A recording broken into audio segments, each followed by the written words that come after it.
సంవత్సరం ఒకసారి ఆషాఢ మాసంలో మొదలయ్యే పండుగల్లో మొహర్రం పండుగ ఒకటి. అదే పండుగ కులమతాలకు అతీతంగా నిర్వహించే పండుగ మొహర్రం. జగిత్యాల మొహర్రం సందర్భంగా భక్తులు పులివేషాలు వేసి మొక్కులు చెల్లించుకున్నారు. జగిత్యాల కృష్ణానగర్కు చెందిన 15 మంది యువకులు ఉదయమే ఉపవాసంతో పసుపు రంగు కలర్ వేసుకుని పెద్ద పులి వేషాలు వేసి వీళ్ళ వద్దకు వచ్చి మొక్కులు చెల్లించుకుని డప్పు చెప్పులతో ఊరేగిస్తూ వీధుల మీదుగా ఆటపాటలతో జనాలను ఆకట్టుకున్నారు.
వస్తున్న ఆచారం ప్రకారము ఈ మొహరం వేడుకలను మేము నిర్వహిస్తున్నాము.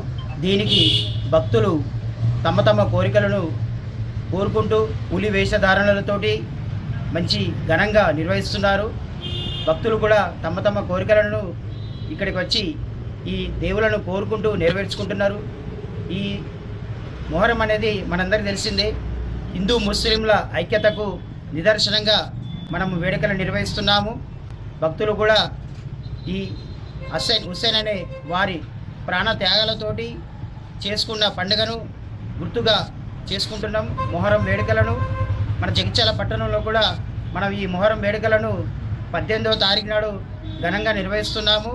భక్తులు కూడా అందరూ వచ్చి తమ తమ కోరికలను కోరుకుంటూ ఈ మొహరం వేడుకలను పాల్గొని ఉత్సాహవంతంగా అందరం ఐక్యమత్యంతో నిర్వహించుకుందామని కోరుకుంటున్నాం. ఇది మొహరం వేడుకల లోపల హిందూ ముస్లిం అనే తేడా లేకుండా పులి వేషాల ధారణలతోటి ఐక్యమత్యంతో ఈ మొహరం వేడుకలను నిర్వహిస్తున్నాము. అందరూ కూడా భక్తులు పాల్గొంటున్నారు.